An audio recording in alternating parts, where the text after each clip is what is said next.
Hi, just gonna give it a little second because sometimes it doesn't start.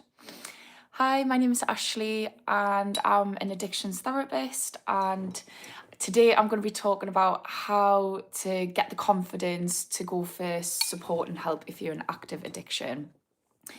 Just to let you know a little bit about who I am and why I'm qualified to be talking about this. So, I'm an addictions therapist. I also specialise in trauma and childhood and work with pretty much everything. I've also actively overcame addiction, and I've also had the heartache and experience of dealing with people who are struggling with addiction, who are loved ones. So, and I've studied it in mass amounts, so have a full 360 understanding of it. So, hi Jason. Hi. Nice to see you back. Me too. So, today I'm just going to have a little natter about how to get support with your addiction, because I think sometimes taking that first step is literally the scariest thing, especially if you haven't spoke about it. And I think one of the biggest things that we can do is start to get comfortable with talking about the fact that we have an addiction, because addiction does thrive in secrecy. So how do we do that?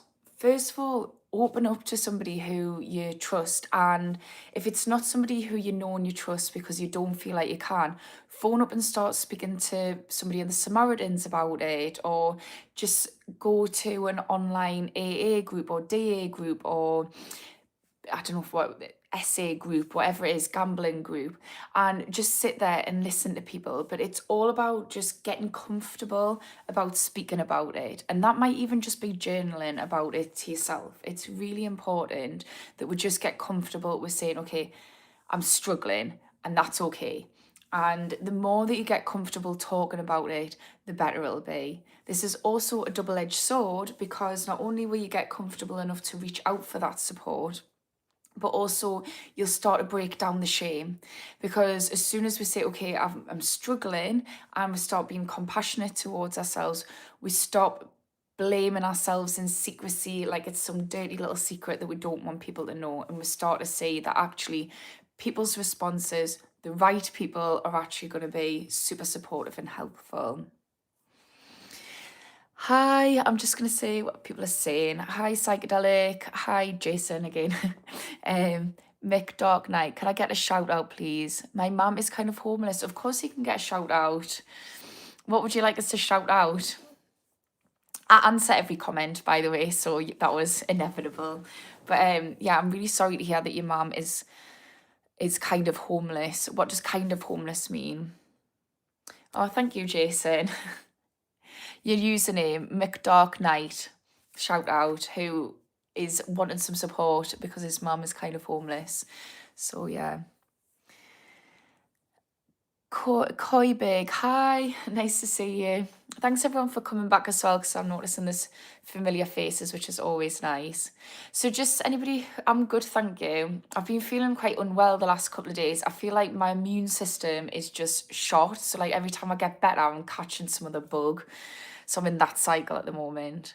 Just for anybody who's listening, I'm just chatting about addiction and mental health. So if you've got any questions about either one of those situations, do ask us. I'm a therapist, so I'm licensed to talk about stuff like this.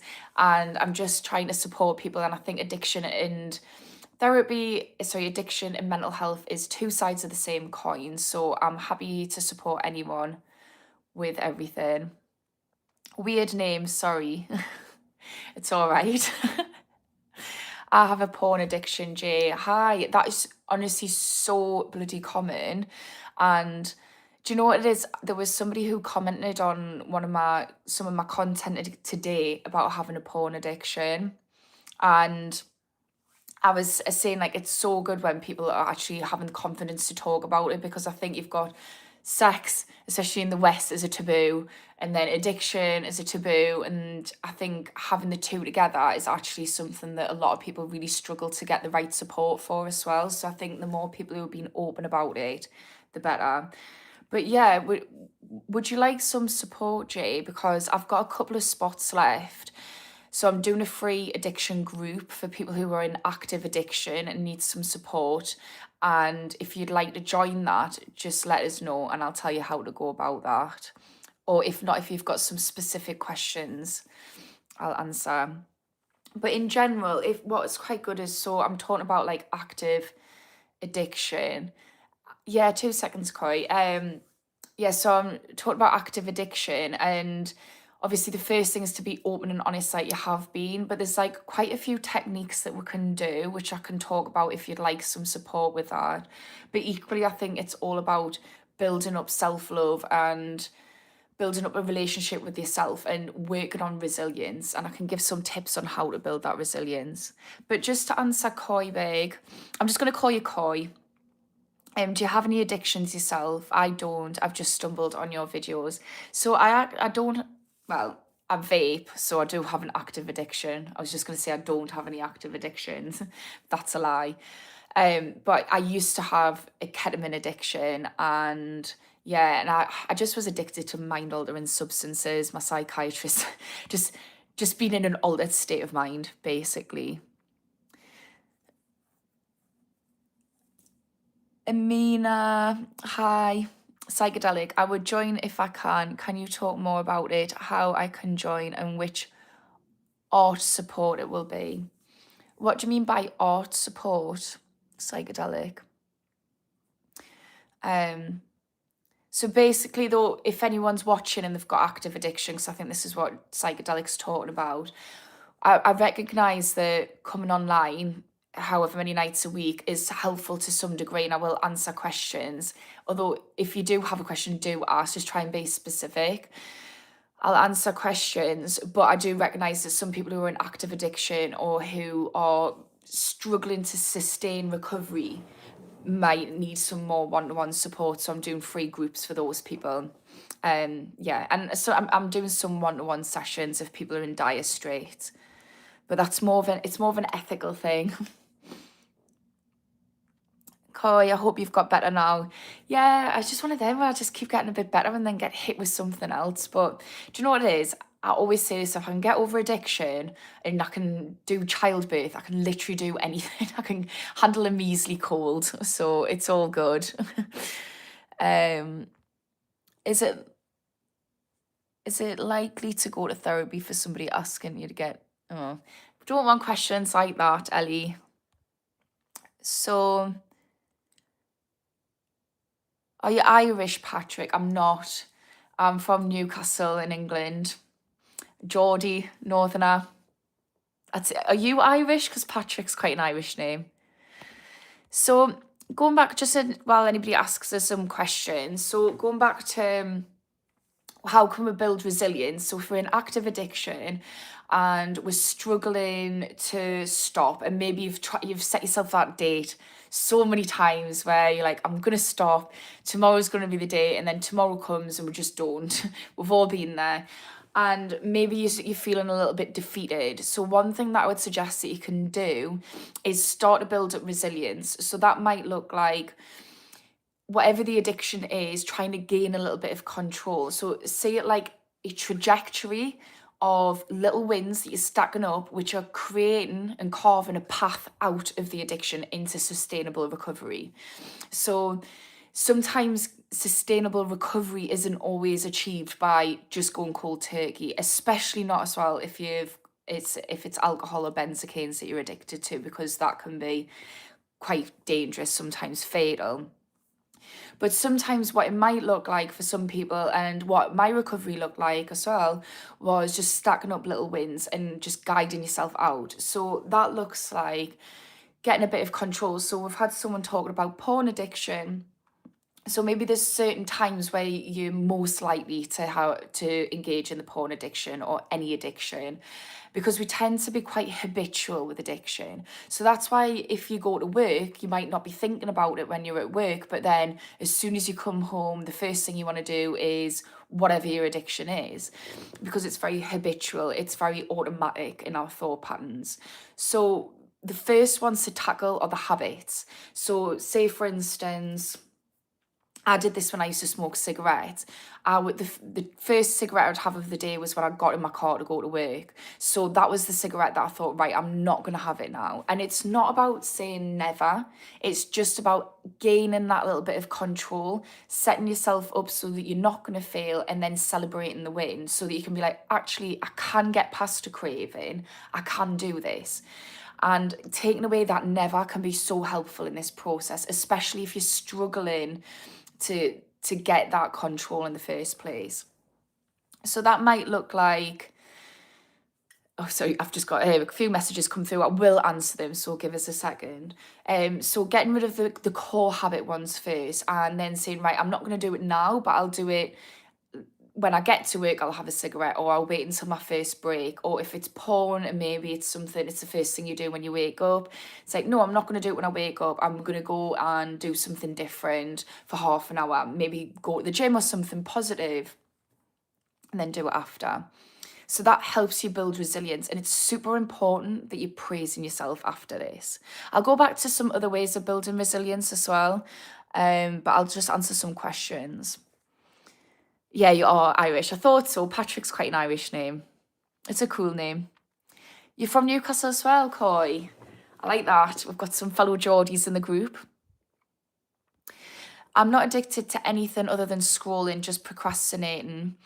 Yeah, do you know what it is? All addiction is the same. I guess the question I have to, I don't know how you say your name, Casey, is it something that you're wanting to stop that you can't? Because if it's something that you do and it's a nice way to fill your downtime and it's not really particularly causing any issues and you can take, you're addicted to it, it's not something that you want to stop, then there's no point as delving into it. But if you'd like some support with scrolling, I can absolutely help you, because it's the same. It's hijacking the same reward pathways in our brain. So it's exactly the same as having an addiction to drugs and alcohol or porn. It's just the amount of dopamine we produce is higher. So I find that whenever I'm trying to get out of an addiction, that would be where I'd start to lean into more scrolling. I'm really bad with names. So awarding gaming, got several addictions. Tobacco was one. I was in depression till recently. Now I start to feel better. How do I get rid of my addictions? Yeah, so if you've got several addictions, I would say it can be really tempting, and I need to be really careful here. How you want to tackle your recovery is up to you, and I don't want to say something that's gonna tell you what to do, especially with us not doing one-to-one counselling with you on it. But on a broad sense, if somebody had multiple addictions, I think sometimes it can be unsustainable to tackle them all at once, because you're just literally going from the way it works is when we're having addiction is we're flooding our brains with dopamine. So if we take all of the things which are giving us these huge amounts of dopamine, we really end up struggling, and it's a little bit harder to sustain. So what I would say is pick the worst and tackle that one first. That's, again, I don't want to say that's a definite, but this is what I would be inclined to do if it was me, is I would pick the worst one. And this is exactly how I did it. So the worst thing was ketamine for me. That was destroying my life. So that was the one that had to go.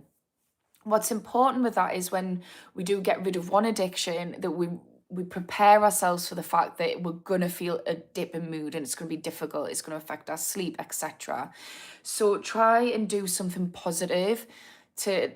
I think being active is definitely one of the best things you can do, even if that's just going out for walks. But if you can get into the gym or do some kind of, even better if you want to learn like a martial art or something like that, or I don't know, do football, whatever it is, that is definitely a better replacement, because you're still getting high levels of dopamine.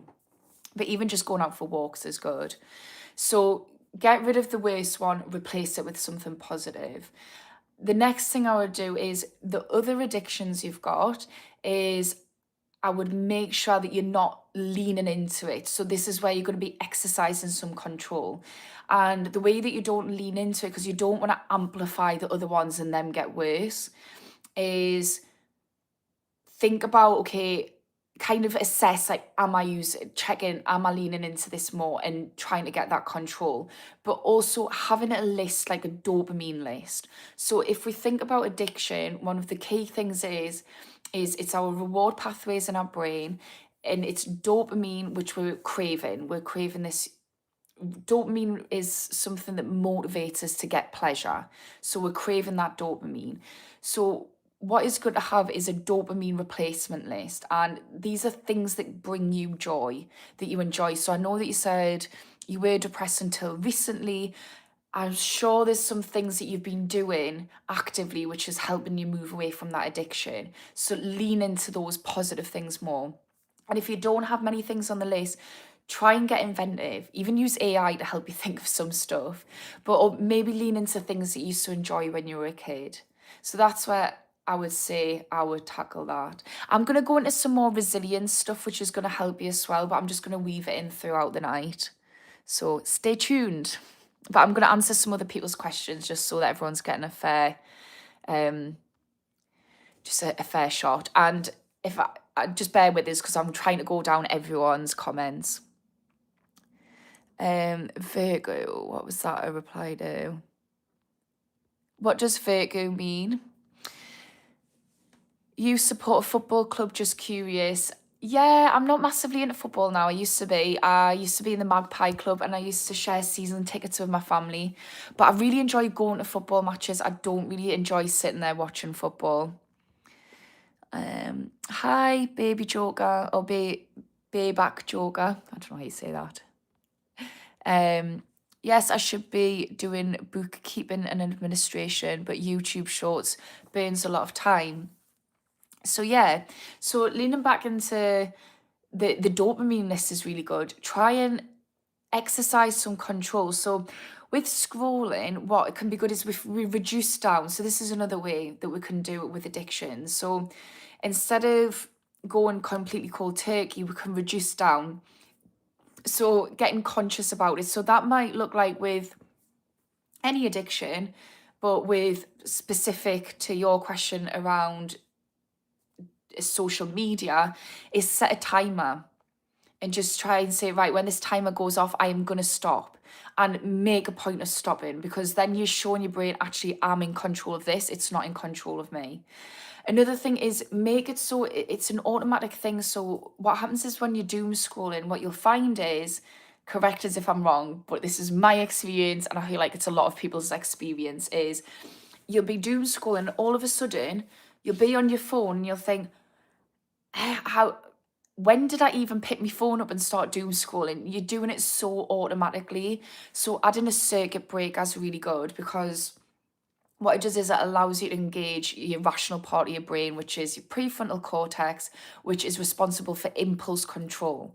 So this circuit break might look like, on an iPhone, I've got little folders. So I put all my social media in this little folder. So it's not a case of just going and picking it on my home page. I've got to go into the folder, and it gives you that little split second to stop and engage your prefrontal cortex and go, actually, this is not helpful, and find something different to do. The other question is to ask yourself, why are you doing it? So for me, one of the reasons why I do it is if I'm stressed, I find it comforting. Another reason why I find myself leaning back into scrolling is because I'm ADHD, so I've got a really hyperactive mind. So I find doing lives with you is a much better way for me to engage my brain.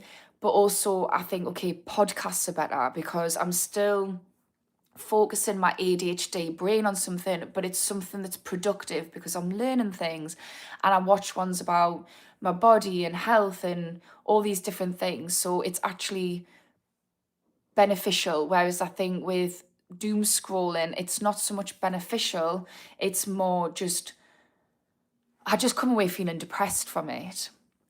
So yeah, you can be more intentional. I hope that was helpful. Psychedelic. I wanted to smoke weed today, and it wouldn't have been hard to get some, just one floor below me from my neighbour, but I didn't smoke. I said today I stay clean. Yes, I love that, psychedelic. I love that. And that's so fucking hard to do. But the more times you do it, the more you're like, yes, and you get this smug feeling. And I really urge you to keep really praising yourself, because I know it sounds a bit lame to be like, I don't know your name, but psychedelic, you absolutely smashed it today. And the next day, like, I'm so glad I didn't do that, you're some boy. By doing that, you're rewiring your brain to say, this is where I'm going to get dopamine, because achieving a goal produces dopamine. And that's something where you start to get a buzz off. But I'm buzzing for you for that. How long have you not smoked weed for, psychedelic? Let's talk about us. There is no us. I'm happy with somebody who I'm saying. Oh God. Right, I don't mean this live stream or YouTube, I mean short clips one after the next. Yeah, I knew what you meant. That's the thing. That's what I was saying, do something productive. And things like live streams are good because you're connecting with people and you can connect with people in the comments. But it's that aimless scrolling, isn't it? And also the algorithm, you're just not intentional with the information we're soaking up. And our brains store and collect information. So if our algorithm pushes us to one side. So it doesn't give you both sides of the story unless you're intentional with your algorithm, you're switching it up. So yeah, I get that. Right, Mr. RT, pray to God and surrender to Jesus Christ and accept the forgiveness, mercy, and salvation of the Holy Spirit. I'm not religious. My grandpa was a vicar, but I always find, this is no disrespect to you, I'm spiritual, but I always struggle like praying for mercy and stuff like that, because I feel like I don't like this idea that I'm doing something wrong by just being human and I need to pray for forgiveness, because I think we all make mistakes. I don't mean to be disrespectful. Like I say, I've got huge respect for Christianity. My grandpa was a vicar, but I just think one of the things that I've realised with myself and clients and people who struggle with addiction is there's so much shame attached to just being human and making mistakes and doing things and behaving in ways which actually are just defense mechanisms, like any toxic trait that we have. And I've had a fair few myself, and I've probably still got some that I've not yet unearthed. But any toxic traits that we have and behaviors that we do are often just a result of the experiences we've had and our childhood and all these different accumulation of things. And I find it quite jarring that I've got to pray to someone and say, forgive us for being human, when realistically, like, we're all human, we're all missing the mark. And to sin just means that. It's actually an archery term. So to sin is when you shoot an arrow and it misses the mark. So like to sin, you're just missing the mark. It's not like you're doing anything wrong. That's my belief system anyways. I'm only saying that because I just don't want to advocate for asking for mercy. So I feel like mercy is such a loaded word. I pray, if I'm going to pray, it's going to be for joy and love and compassion and light. Okay. You will not regret it, but you must truly open your heart. Yeah, I agree with that. I really do agree with that you must open your heart. And I think maybe I'm just getting nitpicky about terminology and language, but it's the Christian language that I struggle with. It's not what you're saying, mister. I fully agree. I do. I think like just opening your heart, whether you're religious or whether you're just opening your heart to like having faith in humanity, is so important, because I think especially with addiction, we're so internal. And just when you start to open up and just start lean into connection, whether that's with, I don't know, the universe, or whether it's God, if that's your belief, or just other human beings, is so helpful in addiction recovery. Ad Dirham, I don't know how to say it. I'm just gonna call you Ab. Bro, everything seems boring now. Is that since you've been on your addiction recovery? Let us know. And how long as well, that might be helpful. So if you're on addiction recovery and that's what you're referring to, is everything feels boring now, you're sober or you're clean or whatever, you've stopped, let us know. And also let us know how long, because I think timing is also important, and I'll see if I can give you some tips and tricks. But the last live I did was actually based around that, so you might want to go back and watch that as well. You might not. It's just I did actually talk about that. TY, oh, thank you very much. You're such a kind soul. Thank you. I really appreciate that. Using the world to fix the things the world broke is no different than doing the same thing and expecting a different outcome. Yeah, I get that. I think I personally, for me, my spirituality has been a huge, huge impact on my whole life. And like I'm spiritual, but I think it's all the same. Like I did religious studies. I think you've got threads in different ways. It's just how we're believing in things is different. It has been huge, but also I know loads of people who have moved on and lived happy, fulfilled lives. And I think it's all the thing with the religion and spirituality is it's all rooted in love. And like, I know love sounds so like peace and love, man. But like, there's so much research around it. Like, when we smile, we release endorphins.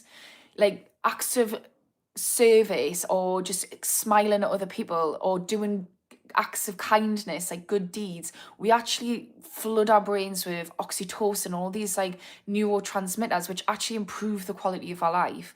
So regardless if you're getting that because you've got the moral compass and that connection to whatever it is, something, a higher power, or whether that's just through changing your life through doing differently and connecting with other human beings and like-minded people and being pouring love into yourself and pouring love into others, you're going to get the same result.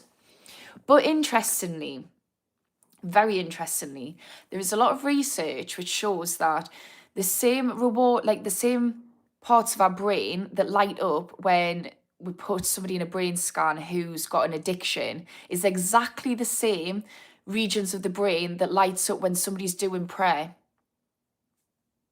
So there's the reason why I started researching this was like for my master's, because I did a master's in addiction. I know it's for my PhD in addiction.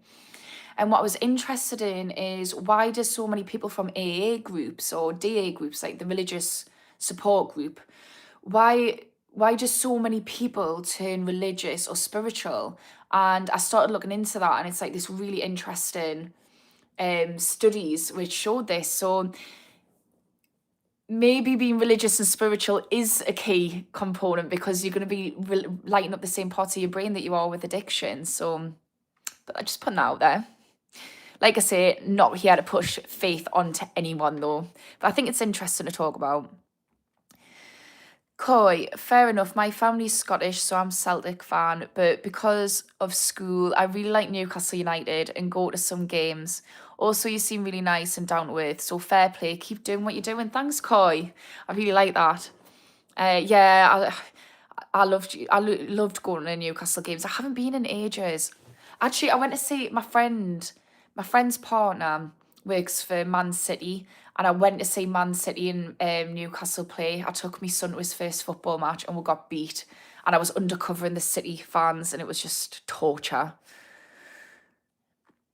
Mr. Much love and blessings to you, daughters and sons of God.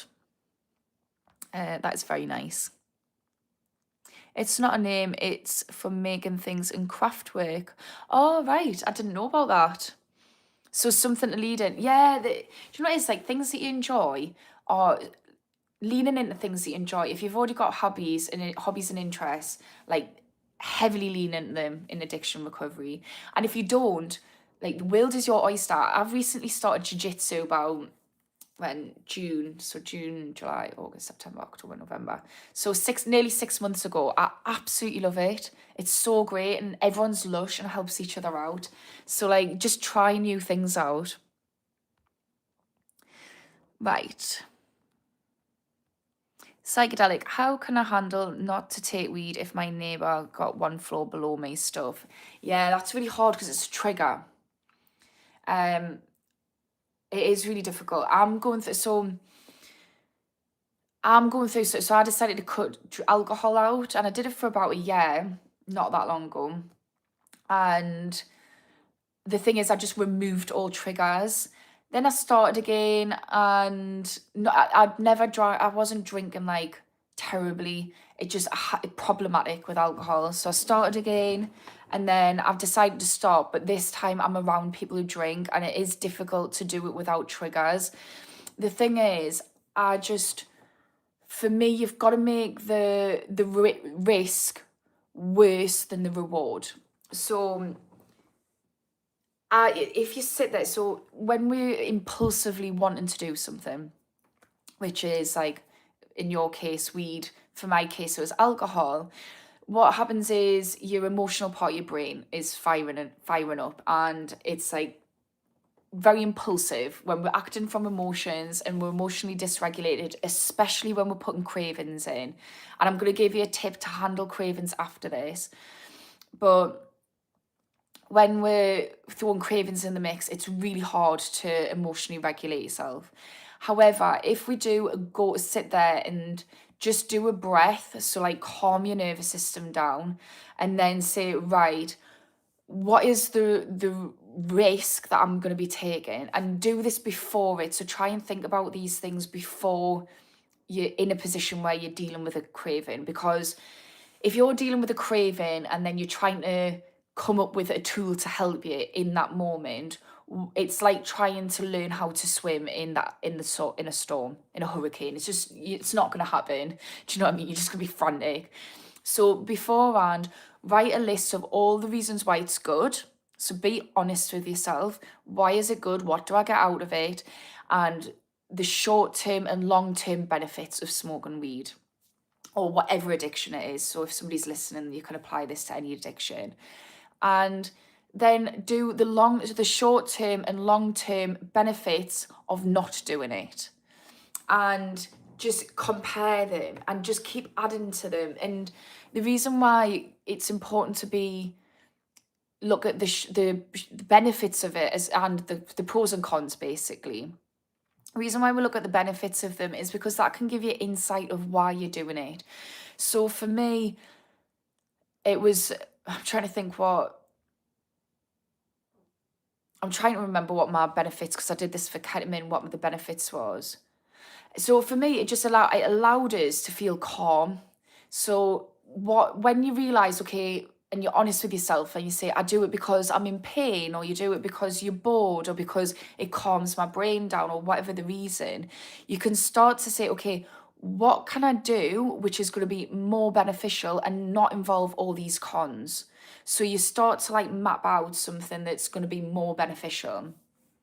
And you have the list of the more beneficial ways to deal with the reasons why you're doing it in the first place, and also the long-term benefits of not smoking that weed.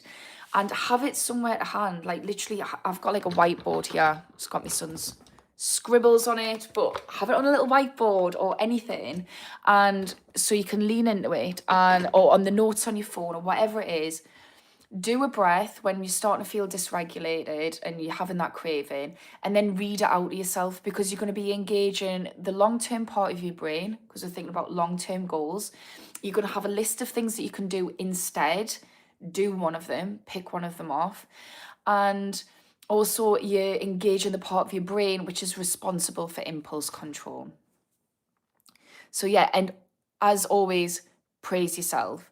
I'm going to give you another tip on how to regulate cravings, but I'm going to do that a little bit later, because I know there's quite a lot of comments and I want to try and get through them all, but there's millions. Okay, I'm going to go through. So I'm just going to say hi to everybody who said hello, and I'm going to go through and see if there's any questions about addiction and mental health. So sorry for not saying hello to everybody. It's just, I want to make sure people are getting their things, the questions answered.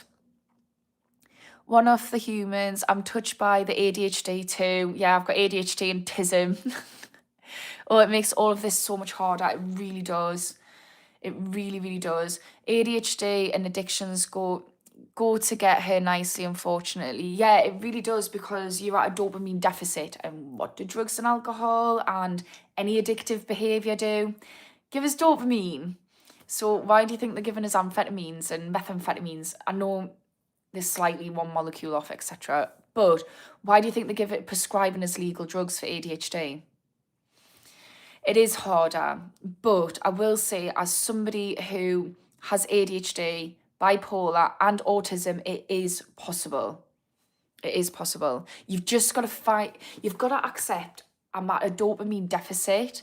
Anybody who's got ADHD is going to be really craving to just feel like a neurotypical person. I was going to say normal, neurotypical person who isn't at a dopamine deficit. So as soon as you accept that, okay, I'm more susceptible to addiction because I've got ADHD, and stop fighting it, then you can start to say, okay, what addictions can I have in my life? How am I going to get dopamine in a healthy way? So for me, exercise is a brilliant one. Ice baths, cold showers every morning, brilliant for dopamine. There's like some more ins and outs on that as well, which I'm not going to answer because there's loads of questions. But yeah, I really feel for you, but it is possible. Night night, would you let me call you princess? Or well, go on. You can call us whatever you want. I'm not going to be reading it out. It can be at 4 a.m. until 7:30, really irritating before work. So try and replace it with something else. What can you do that's going to be positive for work before work? And praise yourself when you're doing it. Take stock of it. Yeah, sin is missing the mark. It just means we all make mistakes, we do. And I saw something as well like a few weeks ago on social media, and it was saying society is just sinners judging other sinners. We all miss the mark, and then we judge other people for missing the mark, and we judge ourselves for missing the mark. And realistically, we're just fucking human. We're just bloody human. I shouldn't have swore there, but getting passionate over here in this corner. Andrea, why can't we date anymore? What do you mean by that? In 2 months, I get a relapse. In 2 months, I got a relapse. I smoked 2 days, but I started again to stay clean. I drunk in this time only 1 beer and not every day. I'm on my way, but it's hard. Psychedelic, that's mint. Do you know what it is? You haven't relapsed. I think this is really important, and it really helped me. So it's jargon, but it's helpful. So in the counselling world, or the addictions sector of the mental health industry, there's such a thing as relapse, which is where you fall off the wagon and you just knee deep in addiction. You're right back where you started. And then you've got lapse, and lapse refers to when you fall off the wagon. You say, okay, I fell off the wagon, in your case, for 2 days. You dust yourself off and you get back up. And for me, whenever I've lapsed, I've always counted my original stop date, because I think it takes so much strength when you've lapsed to say, right, I'm at a crossroads here. I can either go down the route of full relapse and never know when I'm going to get out of it, and it's going to feel really hard, or I can say, right, okay, I've messed up. I'll tell you what to do with that as well to turn it into a positive. But you can say, I've messed up, but you know what it is? I'm going to be brave, I'm going to be strong, and I'm going to pick myself up. And that is so deserving of your original stop date, which was 2 months ago. It really is. Obviously, if we're starting to lapse, like if we're using it as an excuse, then but you've lapsed 2 days, and to sit there and say, actually, I'm still gonna go back. I'm still gonna be sober, is really strong, and you deserve to keep that original start date. Now, how can we turn it into, instead of just like I fell off the wagon, we can use it as information.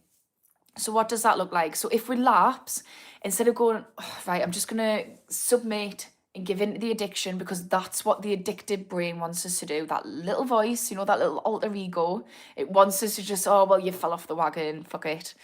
I'll just keep using. But if you can say, right, okay, I've lapsed, and no, I'm not going to do that. I'm going to pick myself back up. But what I'm going to do is see what was the trigger. And I'm wondering, is it because of your neighbour? So ask yourself, what was the trigger? And then ask yourself, what can I do to make sure that I'm not getting tripped up by that trigger again? So problem solve, strategize. And again, you're involving your prefrontal cortex, which is, like I keep saying, is the part of your brain which is responsible for impulse control. I'm on Subonox. I hate it. What's Subonox? I've heard, yeah, Subox. Suboxone. Is it Subonox? I feel like it's Subonox. I feel like I recognise that name. What is it again? Cody. Emmanuel Jones. I've smoked weed for nearly 15 years, near enough every day. So, Emmanuel, is it something that you're struggling with, or you're just quite happy? Because ultimately, addiction's only something that you feel like is a problem that you want to stop that you can't. So, like, if you're just smoking it and enjoying being high, like, that's great. Great for you. Um, who's you? Why? It's Tuesday, ain't it? It's Monday. Unless you're in a different time frame. Is it? You've got his question. No, it's Monday in GMT time. I'm going to Australia in 3-4 months. The idea of not smoking weed is terrifying. Yeah, but this is the thing. We feel so terrified when you're sitting in active addiction. The thought of what lies on the other side of, that recovery and what that looks like is so scary. And you're kind of in this thing where you're like, it's scary to be here because I don't know how much longer this is going to go on, and I don't enjoy it. I don't want to be here. This is providing it's an addiction, something you want, it's something that you think's a problem that you want to stop that you can't. That's terrifying. But equally, the thought of, what the hell am I going to do with my life? Who am I going to spend time with? All my friends do it. How am I going to get past cravings day in, day out? That's scary. But honestly, when you get through it, and providing you're also building up self-love and you're building up a life that you enjoy, because when you stop an addiction, it's a chance to rewire your brain and reinvent yourself. You've got a clean script. You can literally say, right, I was an addict, I did this with my time, like now I've got all this free time. Now I'm going to be thinking differently. What do I want my life to look like? And then take strides, like incremental steps toward that life you want. And if you're doing that whilst also sustaining recovery, I guarantee you're going to come out of it and think, so bloody glad I did that. And also, you're going to Australia, so that's a new environment, and you can literally, the world is your oyster. You can literally go and live like Australian people do, experience the world. Like, it's such a good position to be in when you're stopping before you go somewhere else. It'll be a year, so I'll have to get used to it. Yeah, you will. Of course you will. We adapt to everything. Our brains, as soon as you form a new neural pathways, new connections, you will. Tay Mason, Auntie Barbara O'Neill is the man for cleaning the body, water before bed, after bed, etc. Oh, I've never heard of that. What is it? Is it just somebody who does talks, or what is it, man? Hi, Russia. Well, not the whole of Russia. Person from Russia, hi. Science is beginning to use historic, I'm never saying that right. Esoteric, bloody hell. I was thinking, I know I'm saying that word wrong. Esoteric explanations. Dr. Joe Dispenza, Stephen Greer, Federico Fraggin are brilliant people that are breaking down walls. Yeah, do you know what it is? Look, I'm not ever going to, I don't want to sit here and make this a faith-based thing, like spiritual, because I think that you can stop addiction without being spiritual. I do think a big part of it is connection and self-love and love of others, like connection with others and love of self. But in whichever way form that goes. But yeah, I'm picking up what you're putting down, because that's how I'm seeing. And the thing is, regardless, like the science and spirituality are aligning on stuff. So whether it's just there's scientific explanations, and actually there's no such thing as spirituality or religion, fair play. But I like to think, actually, no, that's backing up my beliefs, because for me, my faith is so strong. I just have so many signs and synchronicities.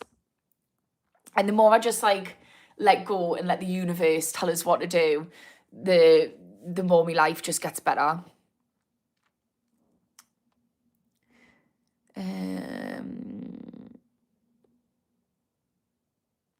Right. I stopped bud 4 months ago, but everything's boring, as in after work I end up bouncing from one. All right. So I stopped bud 4 months ago, but everything's boring, as in after work I end up bouncing from one thing to another, like games, music, etc. I would go outside more, but the UK is boring now. That's a bit of a hard one because it sounds like you're trying to do things that you enjoy. How long? 4 months ago. You're still in the time. So you've just came out with your 3 months. You're still in the time where your dopamine receptors are wiring up. I wonder, is there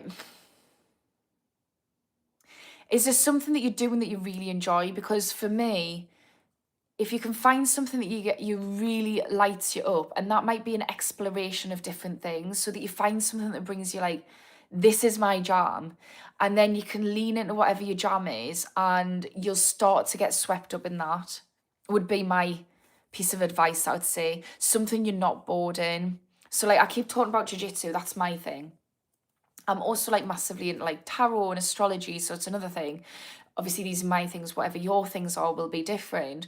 But like, for instance, before I came on this, I was sitting there watching loads of videos on how to do jiu-jitsu, and I was watching podcasts with Joe Rogan with like the best jiu-jitsu trainer in the world. So like, I was practicing it with my 4-year-old. So if you find something that really lights you up, you tend to get joy from that. And it's, I don't know if you're doing things that really light you up. It might also be a case of as well, it takes a time for your dopamine receptors to start recalibrating. So they would have already started, but they won't fully be there yet.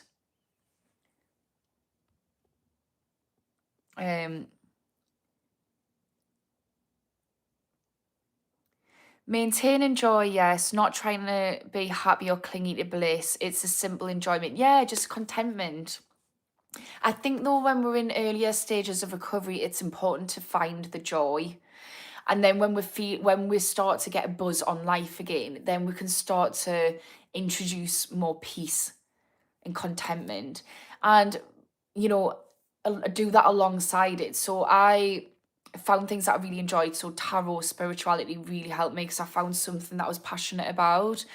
But equally, I started getting passionate about everyday stuff, like going out for walks and really being mindful. Like, I know it sounds so lame, but so many people who've overcome addiction, not everyone, but a big portion, are just like such little nature hippies now, like going out and enjoying sunsets and looking at the flowers and taking time to look at the bees, stuff that we don't do when we're wrecked because we're just thinking about being wrecked and then we're under the influence. So starting trying to enjoy the little things in life, but also find something big that brings you like joy. I've got to go, but I'll be back soon. I'll make sure I come back, and I'm going to subscribe, help a fellow Geordie. Thank you so much. Anybody, please, who's watching, if you wouldn't mind subscribing, that is like such a free, helpful way to help us out. I would really appreciate that. Thank you. But if not, just thanks for joining, and thanks to everybody who's commenting. That's really helpful as well. Weed is a medicine, not a problem. Trust me, class A is. The thing is, Jason, like, yeah, everybody is different, and I'm not here to sit there and shame drugs or alcohol or anything, to be honest with you. Like I say, if it's an issue for you and you want to stop and you can't stop, that's what I'm here to talk about. Like, if somebody enjoys smoking weed and they used to do class A's and that's working for them, absolutely, that's your prerogative, and there is zero judgment here. But equally, weed can be really detrimental to people, and I know people whose lives have been screwed up by it. So it's one of them where it's like, it depends on the individual. I'm addicted, it's obvious. Oh, for God's sake, Jason. You're shooting your shot all the time. Have a good night. Thank you. God's sake. You look rough for 21, not gonna lie. I am not 21, I'm 36. I think I look good for 36. Oh, I definitely looked more rough when I was knee deep in addiction. So I just think like now, anything, I'm like, yeah, winning at life. But also I've done a lot of work on loving myself, so I'm gonna back myself. Hi, I don't know you. I am just randomly scrolling on live chats, spreading love. Thank you for being you. Thank you for doing what you love. Never give up. Ignore the haters and focus on the positive. That is such a nice comment. Love that, Detroit. I don't know if you're still here, but like, what a lovely thing to do with your time, just spreading the joy. It's so nice. Do you know what it is? There's so much research. This can be really helpful in addiction recovery, but just mental health in general. There's so much research which shows that just like doing little acts of kindness, like Detroit is doing, it makes us produce the happy hormones and chemicals in our body. So we are literally boosting ourselves with all these amazing chemicals. It's like a natural high, and we're also making somebody else feel good. Like it is a win-win situation.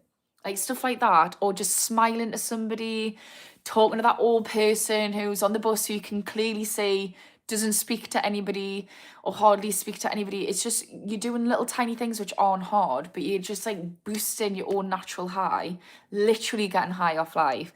And also you're helping other people, like you're spreading the joy. So yeah, love that, Detroit. Thank you. I don't know if you're still here or not. I want to stop taking drugs and alcohol. Want to stop taking drugs and alcohol. Don't put them in your mouth. If only it was so easy, Art. Unfortunately, it's not. I always got I kind of get bugged with this idea of like it's a choice. Just don't do it. Anybody who's been in active addiction will tell you that if it was that simple, it's not like, oh, thanks, Art. I know I'm like joking, Art, but I'm just trying to like highlight that it's not that simple. But you're not like, oh, Art solved it. Art went and said, if you don't want to take drugs, just don't put them in your mouth. It's not that simple.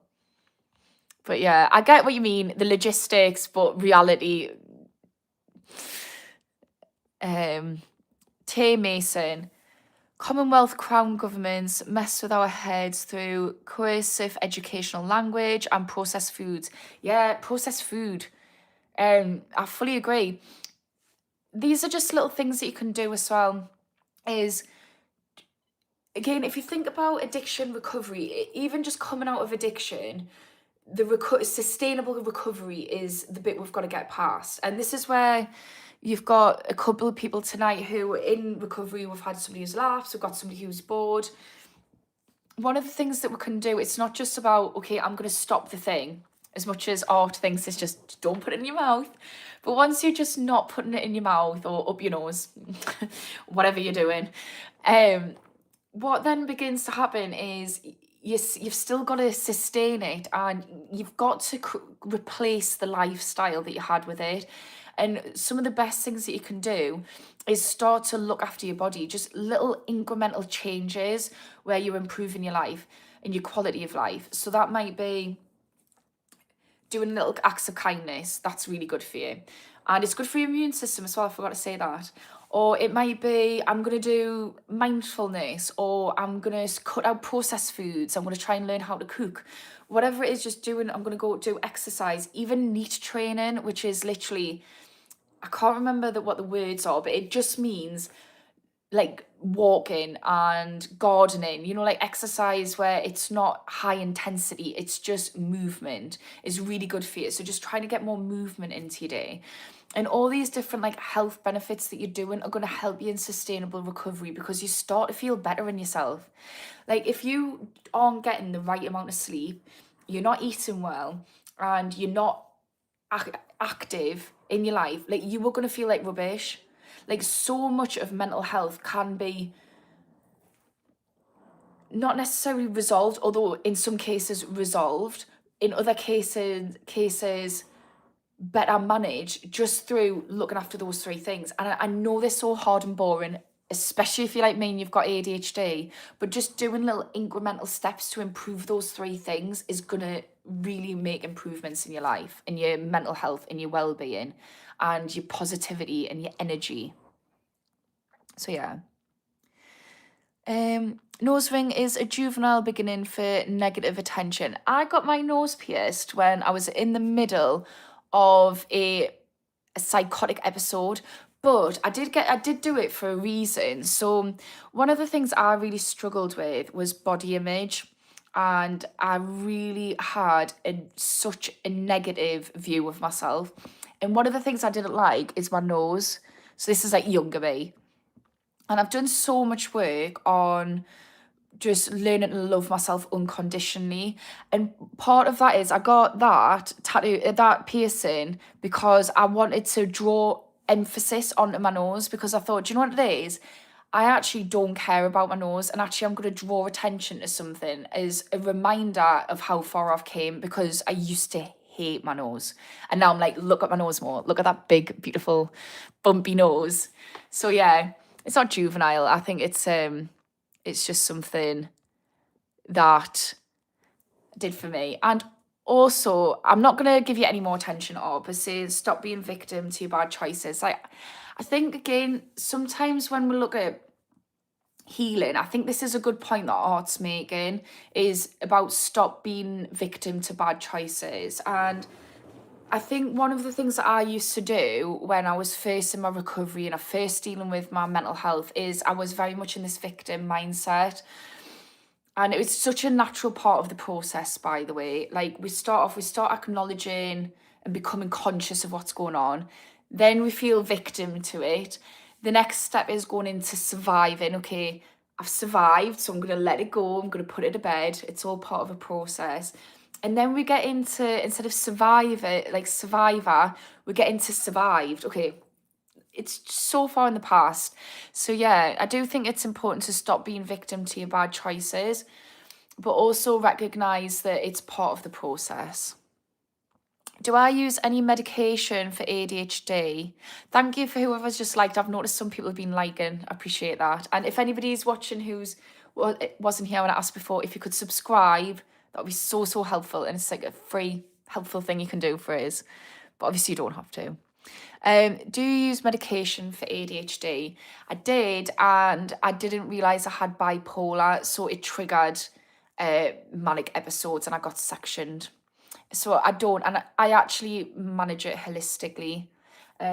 Not fully, again, but the more I accept, the more I learn about my ADHD, the more I look after them three things, like I said before: food, sleep, and physical activity. It's like a three-legged stool. If one of them goes, the whole thing collapses. So I have to be making sure that I'm doing that in my life, whether it's I'm performing really high, because ADHD is all or nothing. So I just don't ever go down to nothing, but I'm okay not to get to, like, I don't have to be all the time.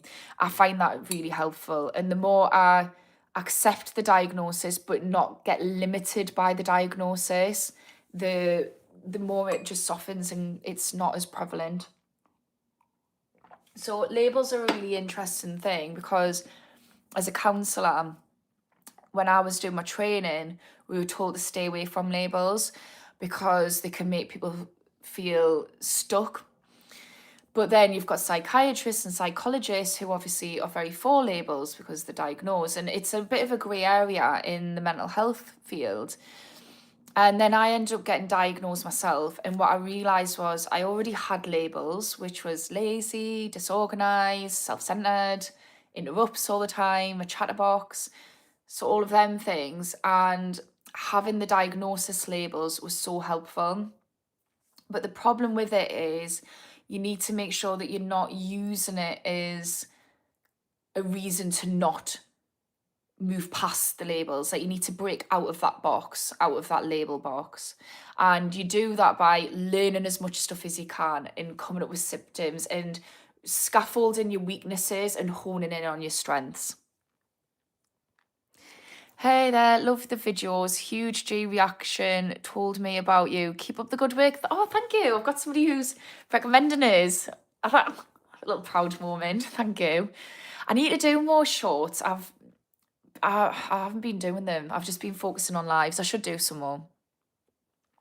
I feel like addiction, so Radar Boys, I feel like addictions are only a problem when they implode you from other larger goals, if you can use them for the right direction.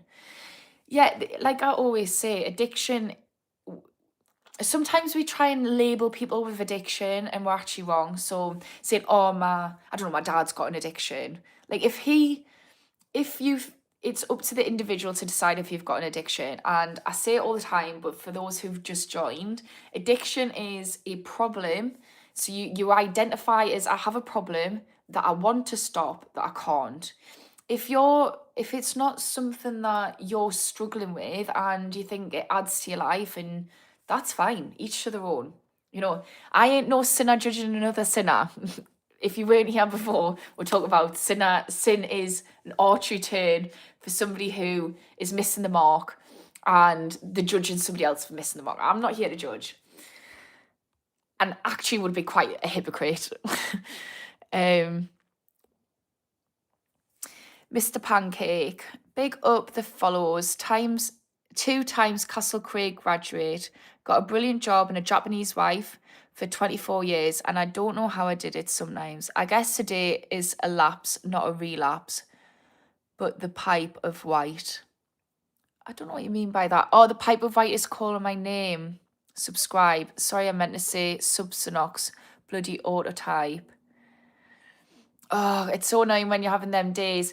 I get cravings now, Mr. Pancake, and I've been sober, well, clean. I don't want to say sober, clean from ketamine for nearly 4 years, and it was pretty hefty addiction, not gonna lie.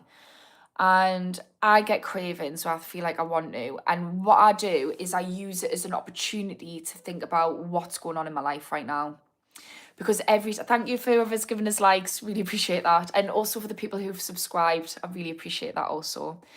What we're saying, the likes, I've distracted myself now. Hang on a minute. I'm going to take a second.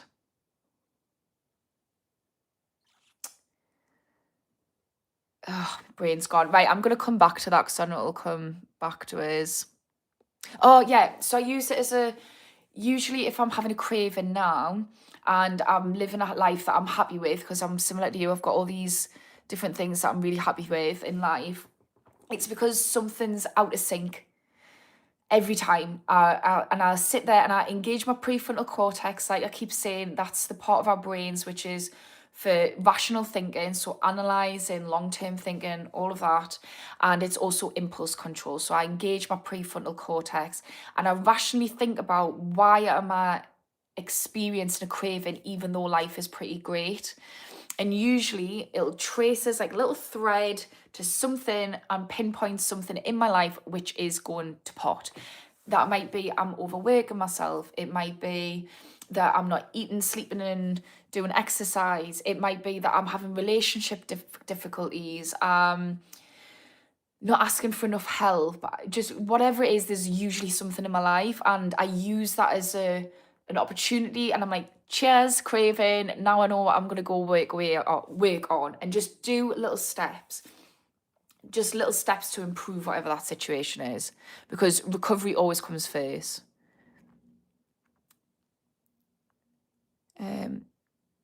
I really need a break. A break for what? Jason. Cut out sugar, should get sick halfway through it. 6 months, getting out all that bad. Should get sick, what do you mean? What do you mean by getting sick? T Mason.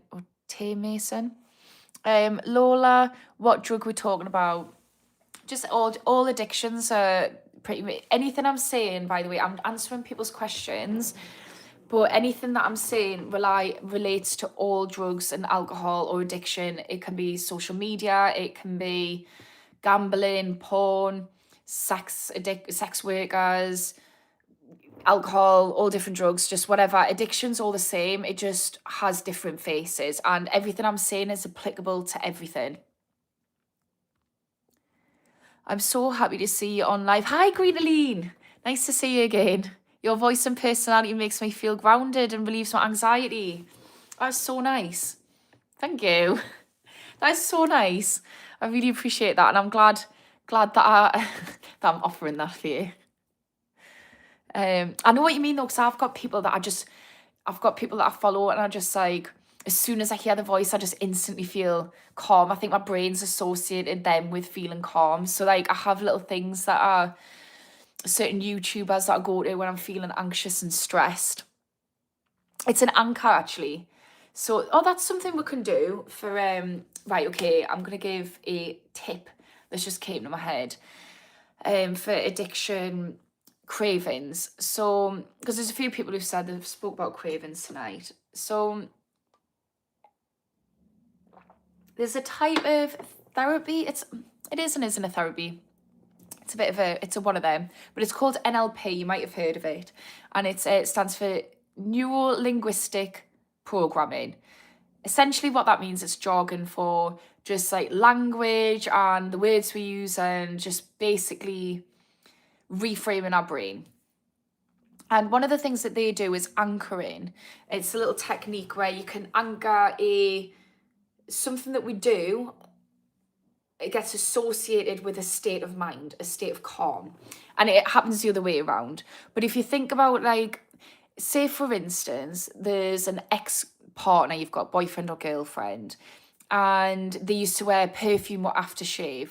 And, you know, when you smell that smell, instantly it reminds you of that person, it takes you back, and it's like really potent feeling.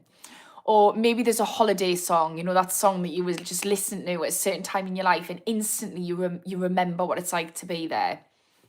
You remember them feelings, and it's that like huge joy that you're experiencing at that time comes to the surface. Or equally, maybe there's a funeral song and it does the same, but in a sad way. It just elicits an extreme emotion instantaneously. That's an anchor. And what we can do is we can create our own anchors. And there'll be things on YouTube which will help you do it in a more stricter way. But we can just do it every time we feel stress. This is like a really basic way of doing it. And it'll take a little bit longer than doing it with a professional, but definitely do it. It works. Is imagine, just get yourself into like a really state of calm. So like that looks like dropping your shoulders, relaxing your jaw, relaxing your facial muscles. Just do a full body scan and get yourself really calm. And do some breaths and breathe in for say 4 seconds and breathe out for 6 seconds. So you just really, what you're doing is you're hitting your body's brakes. You're activating your parasympathetic nervous system, jargon. You're just hitting your body's brakes and you're calming yourself down. And when you do that, just imagine that you're hitting a reset button. So you can just like hit your knee like that. This is the one I do with me and my son. So you just hit the reset button, and it might just be a little tap. It doesn't need to be crazy. And, or it could be like on your hand, just somewhere, but there's a little button that you're hitting. And when you're calm, just imagine that feeling and amplify it 3 times. So just imagine that feeling growing and then hit the anchor. And do this repeatedly.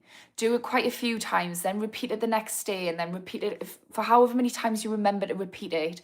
Because what happens is in the future, when you're feeling stressed or when you're getting a craving, you can just hit the anchor, which will be wherever the reset button is. So if we do it on my knee, me and my son, you just hit it, and instantly you'll feel that sense of calm drop over you really fast, the same way that if you smell a perfume or listen to a song. So yeah, sorry, that was a mad little tangent, but hopefully somebody needed to hear that. Cut all negative energy out and work on ourselves. Couldn't have said it better, Jason. Literally, it took us a hot minute to do it, but slowly but surely, I just thought, I see what's going on here. If I want to be sober and I want to live a happy life, cut people out, cut out negative energy, even just people who aren't aligned, and yet work on yourself. Not for the faint-hearted. Naviro, hi, ma'am. How to become a wrestler in WWE? Just, I don't know, Google, I guess. My nephew's dad does wrestling, but yeah, I don't know how you'd go about that. I don't do wrestling for WWE, but I think just if there's a will, there's a way, mate. Buy to able contract the makers use court legal marriage contract claim of our details. Yeah, I don't like to think too much. I get what you're saying. It's just depressing when you think about how the bloody world works. Does food addiction count? Yeah, I always count that as one of the major addictions that I've got rid of. Sugar is so hard. And also, I've been ill the last like week, and I've been eating sugar. Granted, not as much as I used to, and I'm being very controlled with it. But yeah, it's like really bloody hard, and it's in everything. Yeah, definitely does. And you have to detox from it. I found like you have to detox from it and just don't let yourself. Like I've had a few little nibbles of chocolate here and there. Had some cookies the other day, and I know what it is. It's a slippery slope, so I'm having to be so bloody controlled with myself. But I know it's because I'm ill and I'm craving energy. But yeah, leaning more into carbs. Have you ever? Not answering that.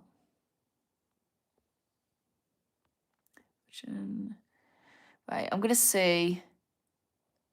Well, if anyone's, because there's loads of comments, I'm going to see if there's anybody asking about mental health and addiction. So I'm not ignoring people. Well, technically I am, but I'm just wanting, if anybody's like really struggling, I want to make sure that they're getting answered. But thank you so much for everyone's comments. School of addiction, what's that supposed to mean? Well, basically, I was schooled in addiction. I've literally went and studied it to a really high level, like PhD level. I had to end my PhD because I became a single parent and got sectioned. However, well, it was just before I got sectioned, actually. But yeah, so I've studied addiction really high. So I've literally been schooled in it, but I've been schooled in it, you know, if you know what I mean. Like, I've had to learn the hard way about addiction and how to come out of it. So I'm here to school other people in it. Right, I think the worst part is the boredom and the lack of dopamine at the beginning. We're not used to it, and the overstimulation of the world at first can be unbearable. The brain needs time, 100% psychedelic. And the great thing is, you've only lapsed for 2 days, so you're not going to take away from that work that you've already done, like that recalibration of your brain. So you've done something so incredible. I hope you realise that, psychedelic. I hope you're praising yourself for it. Cleansing the body to align. Ah, right, okay, I get you. Anything from this good fella is good for us. I'll have a look into that. Instead of smoking, I've left this play in the background while doing the washing up and prep for tomorrow's day. Great stream. I've subscribed. Thanks for the supportive response. Thank you so much. That's great to hear. Yeah, do you know my friend? There was someone called, oh, what was it called? It's a name on Facebook, a group. Something about something dealers, hope dealers.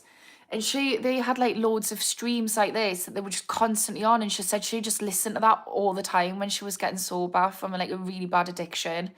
And that really helped her. And I think it's just, again, it's like actively priming yourself toward not being addicted. So for me, when I stopped eating sugar, I just watched loads of podcasts on what fast foods, ultra processed foods, sugar does to you. I watch loads of things like the Blue Zones, and there's a documentary which is amazing. I think it's called How to Live to 100 or something like that. It's on Netflix.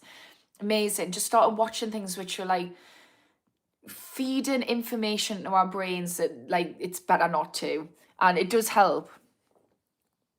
You rewire in your brain. So yeah, but I'm so glad that that's happened, and thank you for the comment and the subscription. Good advice. Thank you, Chris. Free My Weed helps us go deeper into that book, like the Olympics, 5 rings interpretation. One hint from the specific ring of fire. Pisces, it's born something. Lol, so to speak. One ring. Free My Weed. Is that a book then that you recommended? Yeah, I think as well, if anyone's got any recommendations of what's worked for them, for anybody who's listening, please let us know. Because other people who are in active addiction or struggling to sustain recovery or having just a wobbly day, I just think like anybody who's been through it, please do share what helped, because I think it's what we all need. We just need, as Russell Brand says, find a mentor, somebody who's done what you've done, and copy what they did. So please do shine the light out of it, please, for people. Did not look at your nose at all. It's possibly something only you noticed in the past. Yeah, 100% was.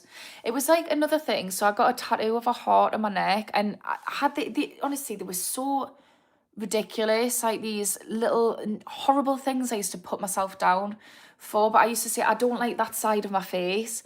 So daft. So I got a tattoo again. I thought I'm going to draw attention to it. It's like honouring myself and saying, like, actually, no, I don't need to be ashamed of anything. Like, I saw something great actually the other week, and it was talking about people who struggle with when they look in the mirror and they don't like their face. And it was saying that, like, you literally are the face of generations, like thousands of generations of people who of two people who looked at each other and loved each other. And I think, like, it's so hard because, like, now I really do love myself, and actually I'm like, I don't know why I was being that cruel to myself. It doesn't make sense, but I was. And I think we are just getting, because we're living in a consumerism, where in a capitalist society where consumerism is rife and it's dependent on that, we're just getting fed all this stuff about how we're not good enough and this is how you need to improve. And I think when that's constantly getting put into your subconscious, it's really hard not to feel like that, especially if it's happening from a young age. I really do feel sorry for the young people of society growing up with social media. But yeah, I fully agree. Like, it's probably is something I notice. I think as well, we just don't. It's like, actually, get over yourself. Like, realistically, we're not that bothered about things to do with other people because everybody's just bothered about their own little universe that they're the centre of. But yeah, thank you though. Oh, how is everyone today? I'm all right. I'm starting to feel a bit tired. So, what is the topic of conversation today? It was how to stop. What was the topic of conversation today? Ways to get you out of addiction. So then how to move from addiction. So it's if you're struggling to reach out for support for addiction. That's where it started. So it's to get you over that little finish line. I had psychedelic. I have an ugly scar on my nose. Everyone laughs at me, but no one knows the story behind what happened. It was hard for me to accept. I'm so sorry about that psychedelic. That must have been so hard. That's the thing. It's like when people reinforce, isn't it? And yeah, I got fat shamed off some people like really close to us, and I really struggled with that. I really, really struggled with my body confidence, and it was like people who were like quite influential in my life were just constantly commenting on my weight, and I had really bad body dysmorphia. I really hated myself. I didn't have any eating disorders, but it was really hard to overcome. But I just slowly but surely, just like with addiction or any mental health, just started doing little habits that were helpful in researching what I can do to help myself. And I honestly, I had somebody who said that I was fat, and I'd been working on myself like proactively around my body image, and somebody said that I looked fat, like my thighs were really big, and it did knockers. But then I remember looking in the mirror and I was thinking to myself, like the next day I was going to a christening and I was like, oh, I love what you're wearing, you look great, you look lush, because part of my process was looking in the mirror and telling myself that I loved myself and focusing on the things I liked about myself as opposed to the things I didn't. And I noticed that I was saying, oh, you look great, you look lush, I love what you're wearing, your bum looks banging, instead of focusing on my thighs and my belly.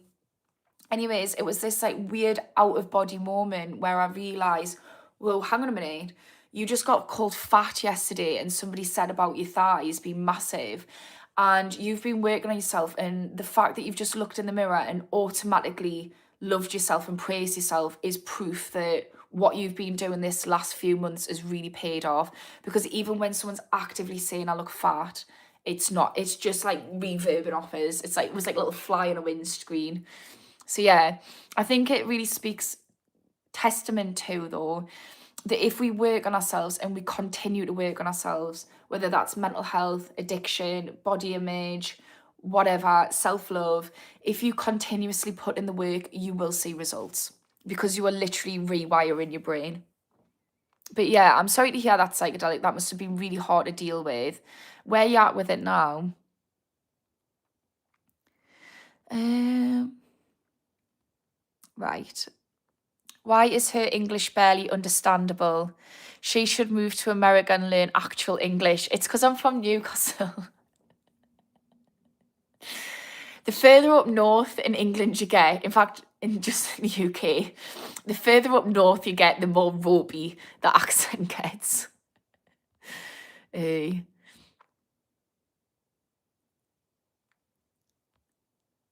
Help, I can't stop winning. It's too much. Love that. There's never too much winning. Oh, God. Right. Oh, hi, Spirit Brother UK. Nice to see you back again. It's so nice seeing regular people come back, building a little community. Hey, sweetie, can't stay, as super busy, but wanted to say hey. Hope you're well and have a wonderful, blessed evening. Big up the north. That was so cute. I assume you've gone, but if you haven't, thank you. Right, I'm just gonna say if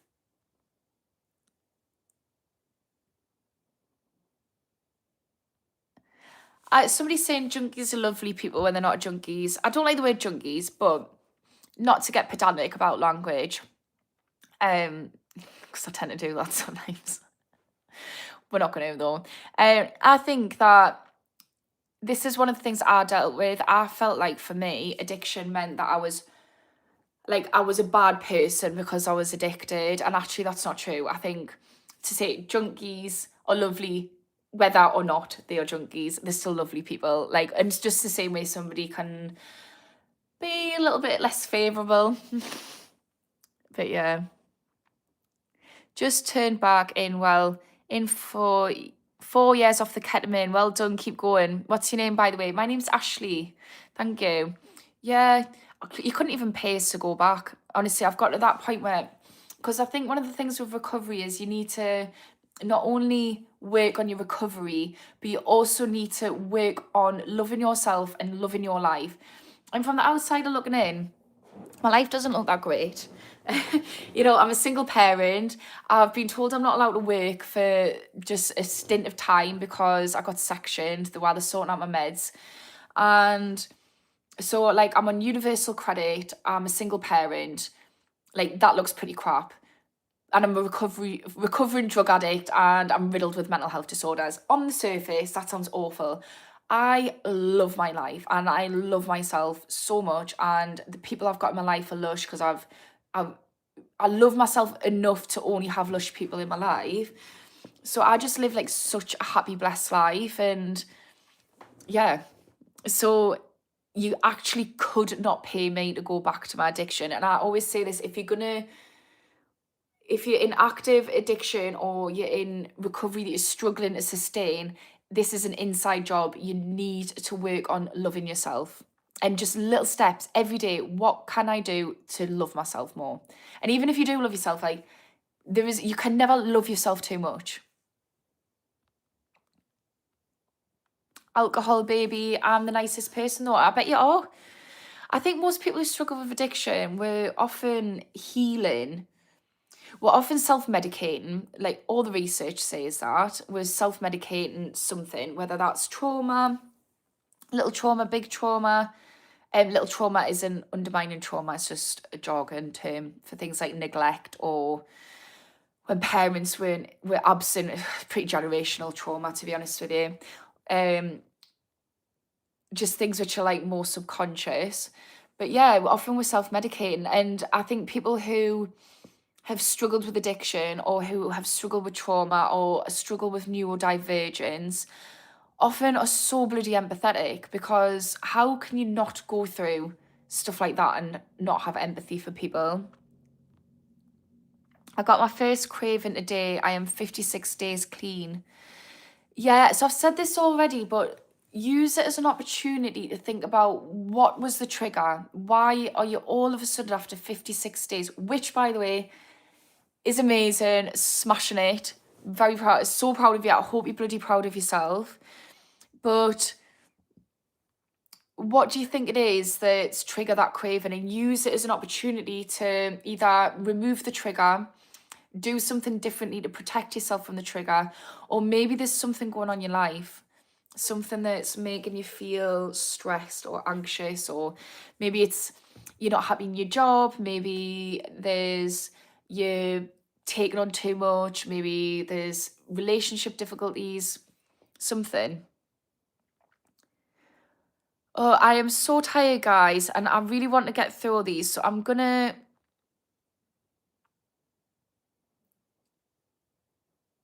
go through and see if there's any. I'm going to say 10 minutes, so 24 minutes past. I'm going to answer some key questions, and I'm so sorry for people that I've missed out tonight.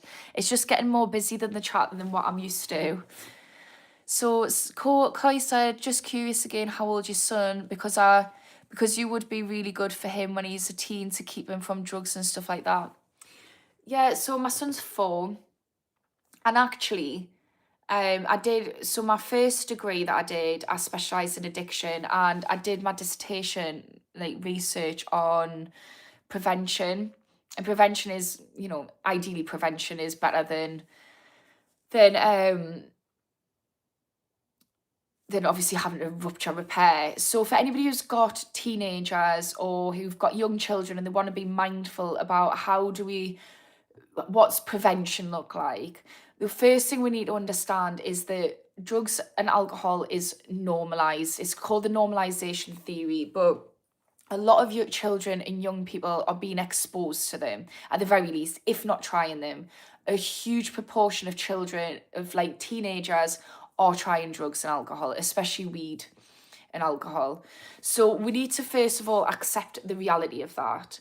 And then from there, we need to think, okay, so how can I tell them the potential threats of that in a way that they're going to understand? And I'm not going to give you the things to say, but what I'm going to say is be aware of the reality of drugs and alcohol with kids, and try and do it in a way which is on their level, which is explaining things that's going to matter to them. So do you know the best thing to help you with this? AI, literally. AI, but if you're against AI, Google, and just look in ways to talk to whatever age your child is and how to prevent. But we've got to accept that, like, just because Koi said this, like, I think it's very likely that my son is going to try drugs, and it's about safeguarding him in that process as opposed to being like, don't do drugs. Hopefully he's just like, my mum was a knacker, nearly screwed up her life. I don't want to go down that route. But we need to remember as well, teenagers don't have a frontal lobe. Impulse control, it's off the Richter scale. Rational thinking, no light on home. So, yeah. You are amazing. Thank you so much. Are you single? I am not single, no. Did you make LSD? I didn't make, unless you meant take. I have definitely taken some LSD in my time. I remember hugging my toilet once, throwing up, and spiders coming out of it because I took 2 tabs at once. I've had some good and bad trips. That was definitely a bad one, by the way. That was one of the very few times in my life where I've been off my lips, off my barnacle, on planet off my nut, and decided it's a good idea to ring my mum. Like, if you've ever taken drugs, you know that that's not a good place to be in when you're ringing either the ambulance on yourself. And we've all been there, the ambulance on yourself or a parent. Luckily, the person I was with was like, not a good idea, don't do that, Ashley. So I didn't ring my mum. But yeah, I have taken LSD. I'm quitting smoking 4th of November. I'm nervous. I'm scared I'm going to fail myself again. But I want this. Any tips? Yes. And I think I'm going to make this... I've got time for this one and one more. So, yeah, Kelly, I've already said this at the beginning, so it might be worth going through this, watching this from the beginning, because I've woven tips throughout around that, and one of them is around reducing down. So first of all, I'm going to do a fast version, but if you watch this live back, which will go on tomorrow, you'll see more tips. But the first one is cut out your habit cigarette. So if the first cigarette you have, cut that out first, and you can start this now. So I always say I got sober before I got sober. I got clean from ketamine before I got clean from ketamine. And you've got an end date, which is brilliant, the 4th of November. So in that time, what you want to be doing is reducing down. So that might look like tearing a bit off your tab, like just literally getting less nicotine in, or going for a light version. So you're just like tearing a bit off. And I know it sounds really weird, but you're just slowly reducing the amount of nicotine that you're intaking. Also, it might be cutting it out, so getting used to exercise in control. And the method behind the madness is every time you are rationally deciding to do something, you engage in your prefrontal cortex, which is good for impulse control. The next thing you want to do, which I haven't, so there's some other tips around that earlier on. The next thing you want to do, and this is again, all these things are for all addiction, like to just relate that back with alcohol, you might, if you get a bottle of wine, tip a little bit of the wine out first. Go down to a lesser percentage, move from a bottle of wine to cans, then go down to cider. Do you know what I mean? Try and lessen it and try and break habits. And then try and push it back. So I'm not going to do it now. I'm going to go do something for half an hour. And then if I still want a drink after half an hour, then I'll have one. And do a little game with yourself. So you can say, right, I'm gonna go do something for half an hour, and I'm gonna have a dopamine list. So enjoyable activities. Maybe that's watching a YouTube video, maybe it's having a bath, walk, whatever lights you up. And I'm gonna do it for half an hour, but the game is, if I remember in half an hour, I can do it. If I forgot and I'm enjoying myself, then I don't do it. So like look at the time, and it's just that little, it's this getting this exercise and control and showing your brain that I can get through a craving successfully. It doesn't kill us. So that's helpful. Another thing to do is when we have a craving, it's just severe anxiety. Like it's just this awful, overwhelming fear of, I need to get that now. It's anxiety. So one thing that you can do to help you with cravings is start getting control of your nervous system outside of the cravings. So that looks like to take it, relaxing your body. So I've already said this, just like drop all of your posture and relax your body. And then what you can do is just practice breathing. So breathe in and breathe out longer. And do this a few times until you feel your body relax. And another thing you can do, which I do, is a sigh. So like, and if you do a sigh every time, so every time you're out and about or you're sitting in the house, do a body scan. Am I tense? If I am, do a sigh. And what will happen is you'll consciously be doing this enough, so keep doing it regularly, that when your nervous system feels like it's sharpened, so you tense up, naturally your body will do a sigh and it'll relax it. So when you're having a craving, you can either do a sigh, which will naturally relax you, or your body will just naturally do it anyways. So practice gaining control of your nervous system before your end date. So when you get your end date and you're struggling with the cravings, you can lean into that and you can go.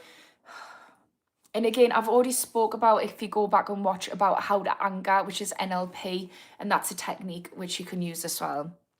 But yeah, just get some control. Mindfulness as well.